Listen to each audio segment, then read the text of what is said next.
कालगति थी परम निराले की दीक्षा शिक्षा गुरु आचार्य गुरु विद्यासागर जी गुरु महाराज की, निरापक श्रवण प्रशांत सागर जी महाराज की, वात्सल्य मूर्ति निर्भीक सागर जी महाराज की, सवित संघ की, पूज्य महर्षि शीतल सागर जी महामुनि राज की।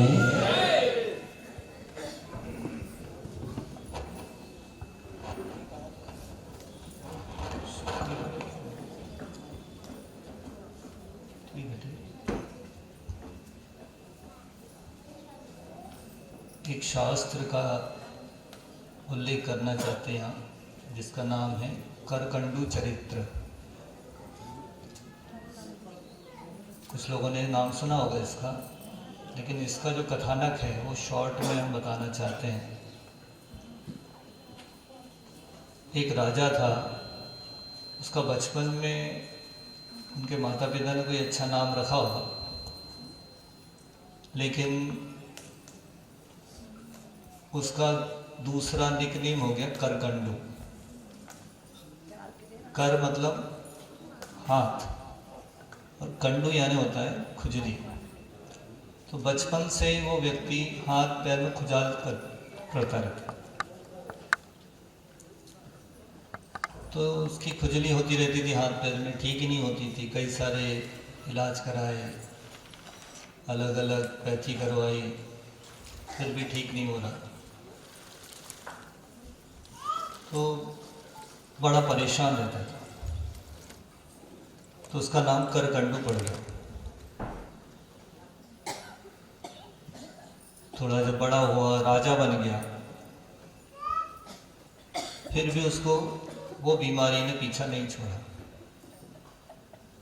एक बार महामुनि राज उसके नगर में आते हैं, उनकी वंदना स्तुति करके वो निवेदन करते हैं, भगवान मुझे सब सुख सुविधा मिली है, सारे सुख ऐश्वर्य मेरे पास है, लेकिन सिर्फ एक समस्या है, वो ये कि मेरे हाथों पैरों से खुजली नहीं जाती। उसका क्या कारण है और वो कैसे दूर हो, इसका मुझे उपाय बताइए। तो मुनिराज अवधि ज्ञान से बताते हैं कि तुम पिछले जन्म में एक ग्वाला था। क्या थे? ग्वाल। और गायों को चराने के लिए जंगल ले जाया करते थे। एक बार गायों को ले जाकर तुमने जंगल में छोड़ा और एक पेड़ के नीचे तुम्हारी नींद लग गई, तो गाय घने जंगल के अंदर चली गई। जब नींद खुली, उनको देखा तो गायों को ढूंढने के लिए गए। तो वो घने जंगल के अंदर गए तो वहाँ एक तालाब दिखा। उस तालाब में एक कमल दिखा। कैसा कमल? सहस्र दल कमल। सहस्र यानी 1000, जिसकी पांखुड़ियाँ थीं, ऐसा कमल दिखा। वो कमल को देखते ही तुम उस तालाब के अंदर कीचड़ में चले गए और कमल को हाथ लगाया ही था, इतने में एक आकाशवाणी हुई। ऊपर से एक ध्वनि आई, सावधान, ये कोई साधारण पुष्प नहीं है, ये सहस्र दल कमल विशेष महान लोगों के द्वारा भोगने योग्य ही है। तो डर गया, लेकिन इस बीच में वो कमल टूट के उसके हाथ में आ चुका। अब उसने उसका उपभोग नहीं किया। क्यों? क्योंकि उसका कुछ अकल्याण हो सकता था। उसने सोचा किसी महापुरुष के लिए हमें देना चाहिए। वो उस पुष्प को लेके गया अपने सेठ जी के पास। सेठ जी, ये पुष्प मुझे मिला है, और इसने ऊपर से आवाज़ है, पूरी घटना बताता है, तो मैं आपको देना चाहता हूँ। तो सेठ जी बोलते हैं, मैं कोई महापुरुष नहीं, मेरे से बड़े कौन हैं? तो नगर के जो राजा हैं उनको दो, या गांव के जो मुखिया हैं उनको दो। मुखिया के पास गए, वो पूरी कहानी सुनाई। मुखिया ने कहा मुझसे बड़े तो राजा हैं नगर के, उनके पास गए, उनको निवेदन किया, पूरी कथा सुनाई। तो उनने कहा मुझसे बड़े कौन हैं? मुझसे बड़े तो गुरु हैं, महाराज हैं। तो वो सब वो पुष्प को लेके मुनिराज के पास गए। मुनिराज के सामने भी निवेदन किया कि भगवान ऐसा हमें पुष्प मिला है, इसको हम समर्पित करना चाहते हैं आपको। तो बोले नहीं, मुझसे बड़े तो देवादिदेव तीर्थंकर भगवान हैं। तो कहाँ? तो मंदिर में। तो वो पुष्प ले जाके उनने मंदिर में श्री जी के सामने बड़े भक्ति भाव से स्तुति करते हुए कि आप सबसे महापुरुष हैं और ये आपके द्वारा उपभोगनीय है, तो मैं आपको ये समर्पित करता हूँ। तो वो जो पुष्प था वो आपने भगवान के सामने समर्पित कर दिया। ये कौन सुना रहा है घटना? अवधि ज्ञानी मुनिराज सुना रहे हैं। किसको किसको सुना रहे हैं? राजा, जिसका नाम करकंडू था। तो बोले तुमने ये जो पुण्य का कार्य किया इसके कारण तो तुम राजा बन गए। ध्यान से सुनना। तो तुमने जो पुष्प चढ़ाया उसके पुण्य से तुम्हें सब सुख सुविधा मिल गई, लेकिन तुम एक चीज भूल गए। तुमने उन कीचड़ भरे हाथ और पैरों से भगवान के मंदिर में प्रवेश किया था। उसका फल ये हुआ कि वहाँ जहाँ जहाँ कीचड़ लगी उतने उतने पोर्शन में इस जन्म में पूरे जीवन भर तुम्हें ये फल उसका भोगना पड़े। तो आप विचार करो कि एक बार मंदिर में गंदे पैर गंदे हाथ से प्रवेश करने का फल ये हुआ कि पूरा अगला जीवन उसको एक बीमारी के साथ, कुष्ठ रोग के साथ जूझना पड़ा। तो हम ऐसी कोई गलती तो नहीं करते मंदिर में जाके जिससे आगे हमें इसका खतरनाक फल भुगतना पड़े। मंदिर में हमारे कारण कोई गंदगी, कोई कचरा या इस तरह से तो नहीं फैल रहा हमारे द्वारा। अगर हो रहा है तो फिर उसका हमें फल क्या मिलेगा, इस बारे में विचार करना चाहिए। तो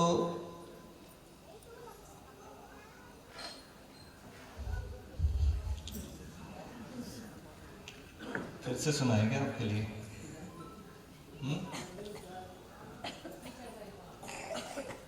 वो जो मंदिर में प्रवेश किए थे उसने ग्वाले ने हाथ और पैरों में कीचड़ लगा हुआ था। तो हाथ और पैरों में कीचड़ लगे हुए उसने भगवान को जो पुष्प समर्पित किया था, उसके कारण उसको ये जीवन भर हाथों में खाज खुजली हुई।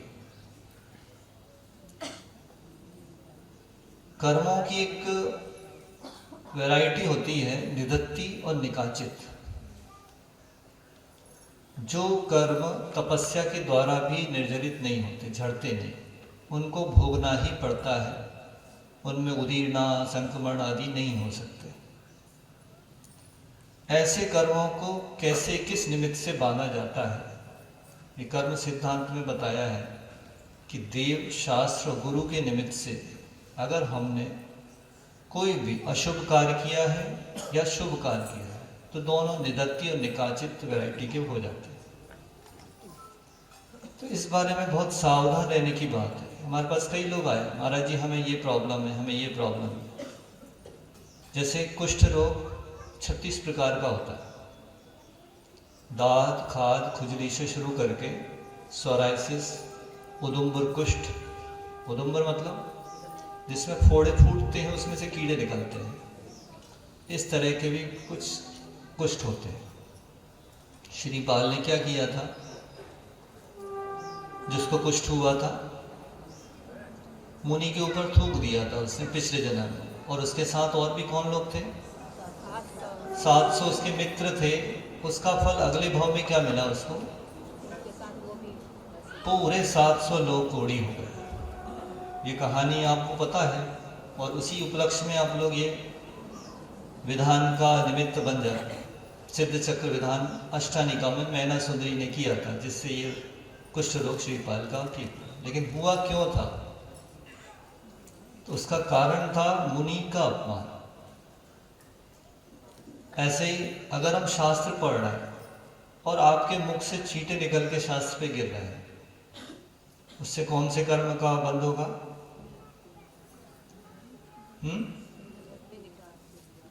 ये प्रतिमा के ऊपर अगर हमने कुछ उपसर्ग कर दिया, जैसे अंजना ने क्या किया था, मात्र 22 घड़ी, एक घड़ी यानी 24 मिनट, 22 घड़ी के लिए उसने प्रतिमा को उस स्थान से हटा के छिपा दिया था। क्यों? क्योंकि उसकी जो सौत वो जैन धर्म को मानने वाली थी और उससे इच्छा होती थी उसको, तो उसने वो प्रतिमा को हटा दिया था। उसका फल क्या मिला अंजना को? 22 वर्ष तक उसको पति का वियोग सहना पड़ा। तो यहां हम ये नहीं कह रहे कि आपको कोई भय नहीं करवा, लेकिन एक सावधान रहने की बात है।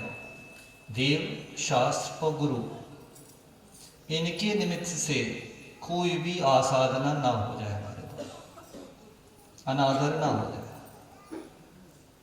ऐसे बहुत से उदाहरण हैं जिसमें कि अभी प्रेजेंट के पंडित जी, नाम नहीं बता रहे,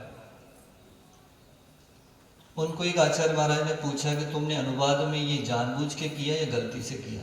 उन्होंने कुछ छल कर दिया।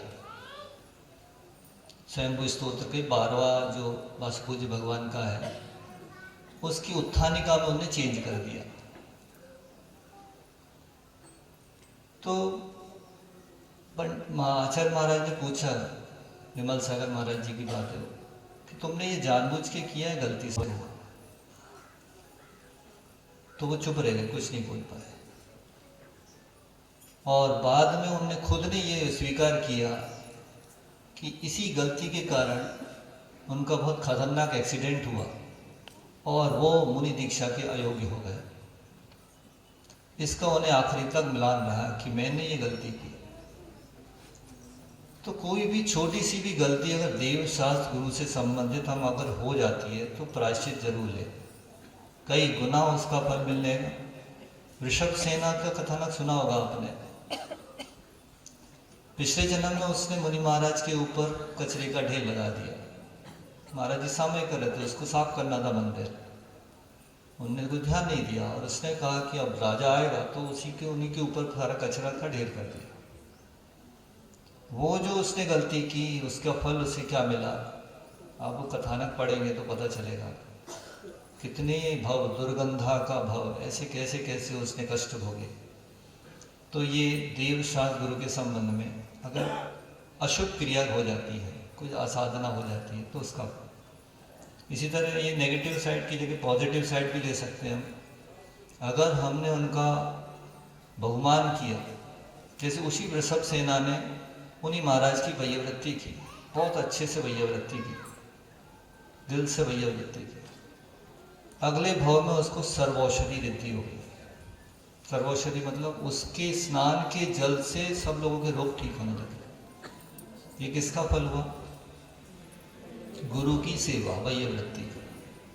ऐसे ही शास्त्र के संबंध में जिसने एक बार ज्ञान दान दिया, कौंडेश ग्वाला का नाम सुना होगा आपने, शास्त्र दान दिया मुनि महाराज को, अगले भाव में वो सेठ का पुत्र बना और अभी कहाँ पर है वो? महर्धिक देव है। कुछ लोगों की अभी ऐसी धारणा बन गई है कि वो कौंडेश ग्वाला कुंद का पूर्वभव था। ऐसा कोई प्रमाण नहीं मिलता। और उसमें जहाँ रत्नगणक श्रावकाचार में कौंडेश शास्त्रदान की कथा आती है, उसमें यही लिखा है कि कौंडेश उस सेठ का पुत्र बना, फिर उसने दीक्षा ली, मुनि बन के वो स्वर्ग में गए, महर्धिक देव हुए। तो इतनी आयु थी कि वो अभी भी स्वर्ग में ही होंगे, और कोई पंचम काल में पैदा नहीं होता अगर महर्धिक का समय दृष्टि होता है। तो इसलिए यहाँ थोड़ा सा करेक्शन की जरूरत होती है। इसी तरह जिनबिंब का दंसन कर्म, जिनबिंब दंसन निगत्ति निकाचित कर्म का भी क्षय हो जाता है। जो कर्म तपस्या से भी नहीं करते, वो भगवान की प्रतिमा के दर्शन करने से हो जाता है। और उसी प्रतिमा से अगर हमारा थोड़ा सा अनादर हो जाए, क्या होगा? जैसे हमें देखने में तो आता है, लेकिन हम बोले कि नहीं बोले, यही संकोच रहता है। आप कहें तो बता सकते हैं, या नहीं तो छोड़ दें। ऐसे कई प्रसंग हमने देखने में आए। जब श्री जी को वहाँ मंदिर से लेके आए सब लोग, सभी कितने 27-28 दिन में बुलाए। कैसे लेके आए आप लोग? आपके हाथ का पसीना श्री जी को लगा कि नहीं लगा? उसकी अपेक्षा अगर सिंहासन में लेके आते तो क्या होता? ऊपर छत्र और पीछे भामंडल होता तो कितना सुंदर लगता। एक उनकी गरिमा रहती, आसपास लोग चल रहे हैं चंवर ढुड़ाते। इस बारे में मतलब देख के इतना पीड़ा अंदर से हो रही थी कि भगवान ऐसे चले जा रहे हैं, कोई ना ऊपर ना कोई साइड में, कोई कुछ, कोई प्रातिहार नहीं। तो आपने कहा इसलिए हमने कह दिया, बाकी ये एकांत में कहने की बातें थी। तो कहने का मतलब क्या है कि हमारे द्वारा कहाँ कहाँ अवज्ञा हो जाती है, बाद में जब इसका फल मिलता है तब हमें समझ में आता है कि हमने क्या कर दिया। जैसे गुरु को आहार दान देना है, गुरु ने कहा कि भाई आप फास्ट फूड को छोड़ त्याग करो। कोई उनकी ये जिद नहीं है या उनको कोई शौक नहीं है कि आपसे कोई अपनी बात मनवाए फिर आहार ले। ये उनकी भी मजबूरी के लोग, क्यों? शास्त्र की आज्ञा है जो लोग मांसाहार करते हैं उनसे आहार नहीं लें। अब मांसाहार का त्याग कब करना? 1 दिन का, 2 दिन का, 5 दिन का, 1 साल, 5 साल, 10 साल, कितना? तो जो एक बार भी मांस खाता है साल में ईद के दिन, वो मुसलमान ही करें। उसको आप शाकाहारी कहेंगे, मांसाहार? इसी तरह आप भी फास्ट फूड 5 साल बाद खाएंगे तो आप शाकाहारी कहलाएंगे, मांसाहारी? तो आपसे आहार लिया जा सकता है या नहीं? गुरु महाराज ने तो साफ साफ कहा है, जो ये त्याग नहीं करते उनसे आहार ना लें। अब कब तक नहीं लेना? तो वो तो हमेशा के लिए ही त्याग होगा, तभी आप शाकाहारी कहलाएं। ऐसे में कोई छल करके दे दे, क्या होगा उसका? कि महाराज हमारा त्याग है 1 दिन का, मन में हमने 1 दिन बोल लिया था, 1 दिन का त्याग। इसका फल क्या होगा उसको? आहार दान का पुण्य तो मिलेगा कि नहीं? नहीं मिलेगा। क्यों? ऐसे ही कई लोग आते हैं, आचार्य श्री को आहार दे के आए। जब संघ में थे उस समय बड़े खुश, आचार्य श्री को आहार दे के आए। तो हमने कहा तुम्हें पुण्य मिला कि पाप मिला? हम पुण्य मिला होगा, ऐसे कैसे आप कह रहे हैं? पुण्य किस चीज का मिलता है? स्वस्याति सर्वो दाना, अपनी वस्तु का त्याग करना दान है। आपने कौन सी अपनी वस्तु त्याग की? कोई वस्तु त्यागी आपने? एक ग्रास दिया, कहाँ से दिया? दूसरे की थाली से लेके, ये हमें दे दो, ये हमें दे दो। ये क्या है? भिक्षा है, मांग रहे हैं। मांग के दान होता है? कोई भिखारी दान देता है क्या? दे ही नहीं सकते। आपने दूसरे से मांगा और यहाँ को उठा के यहाँ रख दिया, इसको दान की परिभाषा में गिनेंगे? अब बताइए आप लोग। और दूसरी बात, अगर हमने भाव किए हैं, आप जैसे चौके में गए, गुरुजी के आहार चल रहा है, किसी के घर में बिना पूछे घुसना पुण्य का काम है, पाप का? चौके वाले से आज्ञा ली आपने, हम आ सकते हैं कि आपके चौके में आहार देना? फिर पैर धोए आपने, पता नहीं वहाँ इतना पानी इतना था ही नहीं, खत्म हो गया। फिर आपने शुद्धि बोली, मन शुद्ध, वचन शुद्धि, काय शुद्धि, आहार जल शुद्ध। आहार जल आपके पास नहीं था, आपने कैसे कह दिया आहार जल शुद्ध है? और घुसने के लिए आपने जो तिकड़म लगाई थी उससे आपकी मन शुद्धि बची गई। कई बार महाराज जी लोग आगे बताते, वो फलाना कह रहा था आप हमें हमारे घर में नहीं घुसने दे रहे थे। चौके वाले से पूछा, ये आपके घर के? बोले नहीं। साधु से कह रहा है कि आप हमें हमारे घर में नहीं घुसने दे रहे, आप रोक रहे हैं, आचार्य श्री को आहार देना है। तो क्या है? वचन शुद्धि रह गई, मन शुद्धि रह गई, काय शुद्धि पता है आपको कितनी रहती है? भीड़ में कितनी काय शुद्धि बचती है? तो आहार जल शुद्ध नहीं है। नवदा भक्ति में से कौन सी भक्ति आपने की? पड़गान किया, आपने पाद प्रक्षालन किया, पूजन की, उच्चासन विराजमान एक भी भक्ति नहीं की तो वो दान कहलाएगा क्या? भाव से भी दान नहीं हुआ, वस्तु का तो छोड़ दो। अब इसमें आपने ये पॉजिटिव तो कुछ भी नहीं किया, फिर नेगेटिव क्या क्या किया अब वो गिन लो। दूसरे से मांगा पहले तो, ए हमें दो हमें दो, हमें भी देने दो। जग खींच रहे हैं 4 लोग, हमें देना हमें देना हमें देना। गुरु जी की अंजलि खाली है, वो खींच रहे हैं जग इधर उधर। पुण्य लगेगा पाप क्या होगा? छल किया आपने। चौकी के गेट पे महाराज जी पूछते हैं आपके पासपोर्ट का त्याग है? हाँ हाँ महाराज जी त्याग है। महाराज जी का त्याग है, आपका नहीं है। हमने ये बोला ही नहीं था हमारा त्याग है, बोले महाराज जी का त्याग है। उन्होंने पूछा आपका कि हमारा? बोले हमारा त्याग है, लेकिन मन में क्या बोला? 1 घंटे का। इससे आप क्या साबित करना, क्या हासिल क्या करना चाहते हैं? कि हम आहार देके आ गए, ये ईगो पुष्ट करना चाहते हैं, मान को पुष्ट करना चाहते हैं? क्योंकि पुण्य तो आपको मिलेगा ही नहीं, उल्टा आपको नेगेटिव उसमें उसका फल मिलेगा। तो क्या करें महाराज? यार देने नहीं जाए क्या हम? अपनी वस्तु लेके जाओ, चौके में पूछ के प्रवेश करो, नवदा भक्ति लो, आप गंदोदक लगाओ, अर्घ चढ़ाओ उनको, अपनी वस्तु दान में दो, करो नवदा भक्ति, पूर्वक आहार दो, मना ही नहीं है, लेकिन अपनी वस्तु का देना। मान लो महाराज जी लेते ही नहीं हमारी वस्तु, ऐसी वस्तु आप लेके गए क्यों? फिर वहाँ वस्तु विनिमय भी हो सकता है। वस्तु विनिमय मतलब एक्सचेंज। हमारा सामान चौके वालों को दे दिया, चौके वालों से अपना ले लिया। या तो उल्टा होता है, अपना तो लिया नहीं, अपना वापस भी लिया और चौके वाला का भी लिया है। बहुत अच्छी तरह भी बनाई आप, लाभ हम भी ले जाते थोड़े से, ऐसा भी देखा गया। तो ये दान करने गए थे, आप काय के लिए गए? तो ये बहुत छोटी छोटी बातें हैं जिनमें हम अपने पुण्य को घटाते जाते हैं और कहो तो नेगेटिव में पाप के अंतर्गत आ जाते हैं। चंदन षष्ठी की कथा पढ़ी आपने? चंदन षष्ठी की कथा अभी हम ऐसे देखने आए। वो दोनों पति पत्नी, उनको अचानक पता चलता है कि अब वो शुद्ध नहीं है। कहता ठीक है कोई नहीं, दे दो दान। आहार दान दे दिया, शुद्ध नहीं थे। उनको क्या हुआ फिर? कुष्ठ। और उसका फिर मुनि महाराज ने क्या बताया निदान? कि चंदन षष्ठी व्रत करो, आपका ये ठीक हो जाएगा।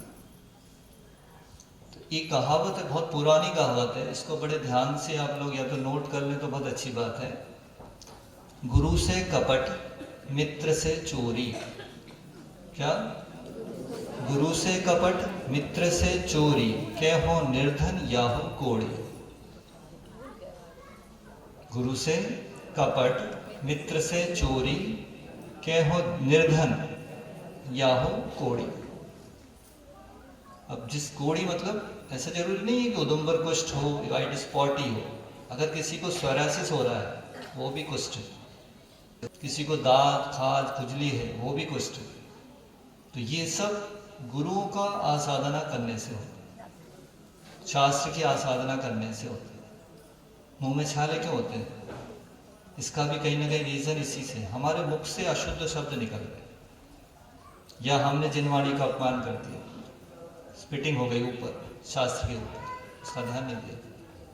प्रतिमा का प्रक्षालन करते समय एक प्रक्षालन शब्द भी बहुत गलत उपयोग करते हैं, इसके बारे में शायद हम पहले भी बता चुके। प्रक्षाल माने होता है धोना। क्या? पाद प्रक्षालन यानी पैरों को धोना। पीठ प्रक्षालन, अभिषेक के पहले पीठ प्रक्षालनम करोमि। यहाँ सिंहासन भगवान का विराजमान करते हैं, वहां पीठ का प्रक्षाल मतलब प्रक्षाल यानी धोना। अब भगवान का प्रक्षाल कर आए मतलब क्या हुआ? भगवान को धोया। तो ये आदर सूचक है या पाप का कारण बन सकता है? तो अभिषेक बोले, अभिषेक। और जिसको आजकल प्रक्षाल कहते हैं उसको मार्जन, परिमार्जन, कपड़े से पहुंचने को परिमार्जन कह सकते हैं। प्रक्षाल शब्द का उपयोग होने लगा आजकल। तो जो लोग जानते हैं उनको ऐसा लगता है कि आपने बहुत बड़ा अनादर कर दिया भगवान का, प्रक्षाल बोल के। भगवान का प्रक्षाल कभी नहीं करना। समझ गए? तो इस तरह से ये ध्यान रखो, गुरु से कपट, मित्र से चोरी, या हो निर्धन या हो कोढ़। अभी ये जो गौशाला पे भी चर्चा चल रही थी, तो इसमें भी हम कुछ अपनी तरफ से योगदान कैसे दें। तो एक घटना आपको सुनाते हैं जो दीक्षा के पहले हमें थोड़ी सी जानकारी ये मिली थी, तो आपसे शेयर कर सकते हैं कि जितना भी ये पेट्रोलियम क्रूड ऑयल मंगाते हैं, भारत में तो बहुत कम मात्रा में पैदा होता है। अधिकतर हम कहाँ से मंगाते हैं? यूएई, अरब कंट्रीज से मंगाते हैं। अब वहाँ पेमेंट किस रूप में होता है ये आपको जानकारी है? वहाँ से क्रूड ऑयल आता है, भारत सरकार उसका पेमेंट करेगी। कंडीशन ये है कि 20% पेट्रोल की कीमत का मांस भेजेंगे तो हम आपको क्रूड ऑयल देंगे। क्या समझे?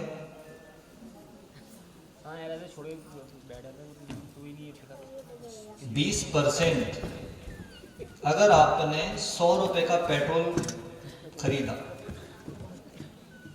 कौन कौन है जो पेट्रोल खरीदते ही नहीं, भरवाते ही नहीं है? कोई? बहुत अच्छी बात है। अगर आपने 100 रुपए का पेट्रोल खरीदा है, भरवाया गाड़ी में, आपने 20 रुपए का मांस खरीद लिया। अगर 1000 का भरवाया आपने पेट्रोल तो 200 रुपए का मांस आपने खरीदा। तो ये सरकार को दोष लगना चाहिए, हमें क्यों लग रहा है? कह सकते हैं आप। लेकिन पेट्रोल मंगा क्यों रहे हैं सरकार? आपकी सेवा की पूर्ति के, नहीं तो सरकार गिर जाएगी। प्याज की भरपूर नहीं कर पाए तो अटल बिहारी गिर गए थे। तो इस तरह से आप लोगों की मांग पूरी करने के लिए सरकार को पेट्रोल मंगाना पड़ रहा है, और उसका पेमेंट उसी कंडीशन पे करना पड़ रहा है जो उनकी कंडीशन है। तो 20% पेमेंट क्रूड ऑयल का मांस भेज के किया। तो हम ये सोचते थे कि हम कैसे बचें, पेट्रोल भरवाना तो पड़ता ही है। तो इसका उपाय आगम में तो नहीं है, या आप अपने हिसाब से आपको बताना चाहते हैं, इसमें सही गलत का कोई निर्णय आप अपनी तरफ से कर सकते हैं कि हम जितना पेट्रोल भरवाएंगे उसका 20% पेमेंट गौशाला को देंगे। मंजूर है आपको? आपके यहाँ भी गौशाला है, एक भी व्यक्ति आके कभी ये नहीं बोला कि महाराज चलिए गौशाला देख लीजिए। जबकि आचार्य श्री कितना दयोदय के लिए प्रोत्साहन दे रहे हैं, कितनी जगह जगह पर मीटिंग और ये सब व्यवस्थाएं बनाई जा रही हैं जिससे कि गायों का संरक्षण हो, और यहाँ कोई एक व्यक्ति ये उस पर ध्यान देने वाला नहीं दिखा।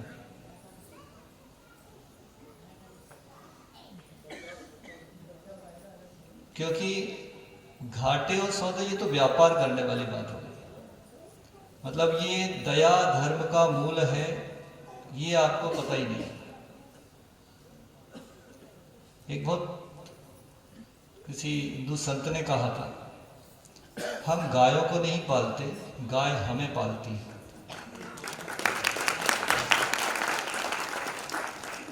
और अभी छत्तीसगढ़ सरकार का आपको पता हो, गौमूत्र खरीदना, गोबर खरीदना, ये सब से लोग जो बिना दूध देने वाली गाय, उनके माध्यम से भी रेवेन्यू जनरेट कर रहे हैं। आप लोग धनवान हैं या निर्धन हैं? अभी परिभाषा बताई थी धन की, आप भूल गए। जिसके यहाँ गाय है वो धन है, गोधन, गाय धन है। जिसके यहाँ गाय नहीं वो क्या है? निर्धन। आप क्या बनना चाहते हैं? धनवान मतलब अधिक मात्रा में होना चाहिए। फिर धन 1 रुपये जिसकी जेब में वो धनी नहीं होता, बहुल मात्रा हो तब वो धनवान कहलाए।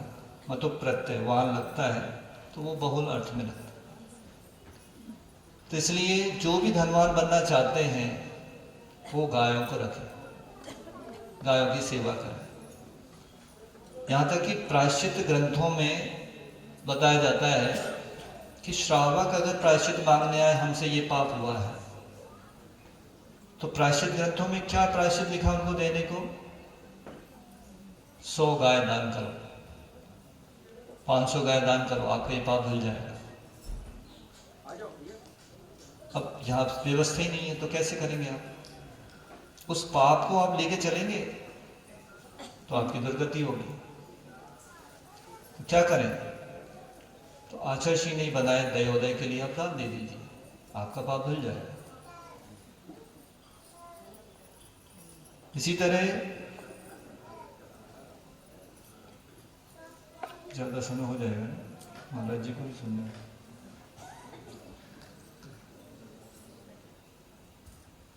फिर एक लास्ट एक पॉइंट और रह गया, कल पिछी परिवर्तन है शायद,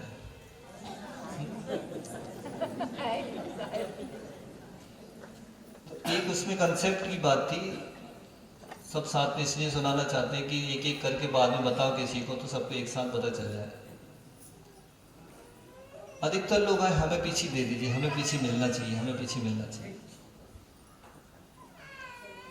पीछे देना चाहते हैं इस बारे में बहुत कम लोग आए। आगम में अगर देखा जाए तो विधान किस चीज का है? उपकरण दान। उपकरण में संयम उपकरण है पिछी।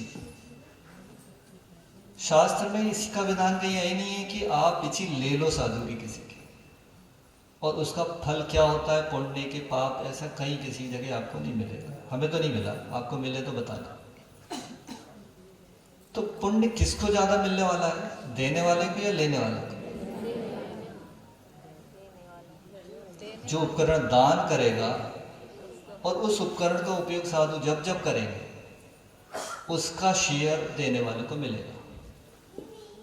और जिसको पीछे मिली पुरानी, उसका क्या होगा? आप लोग की मतलब संयम के पीछे आ गई हम लोग के हाथ में, तो भी हम लोग को भी पुण्य मिलेगा। या तो आप संयमी बन जाओ तो फायदा है, नहीं तो घर में ले जाकर टांगने में इसका कोई रिजल्ट नहीं, कोई फल नहीं। इसलिए प्रयास का इसमें जाना ज्यादा करना चाहिए आपको, उपकरण दान करने में पिछी का दान करना, ना कि ग्रहण करना। ग्रहण करो तो संयम के साथ ग्रहण करो, बहुत अच्छी बात, लेकिन घर में ले जाके टांग दिया। अब ये आपका ईगो मान को पुष्ट करने वाले पॉइंट मिल गया कि ये देखो हमें महाराज जी आचर्षी के पीछे नहीं, अरे वाह, क्या होगा इससे? हमारा फायदा हुआ, नुकसान हुआ? अगर हमने मान को बढ़ा लिया तो हमारा नुकसान हो गया, और उससे हमारी अगर विशुद्धि बढ़े तो बहुत अच्छी बात है, तो फिर आपको इसमें फायदा होगा। बस इतनी बात कह के विराम देते हैं। अहिंसा परमो धर्म की खोज बजर सी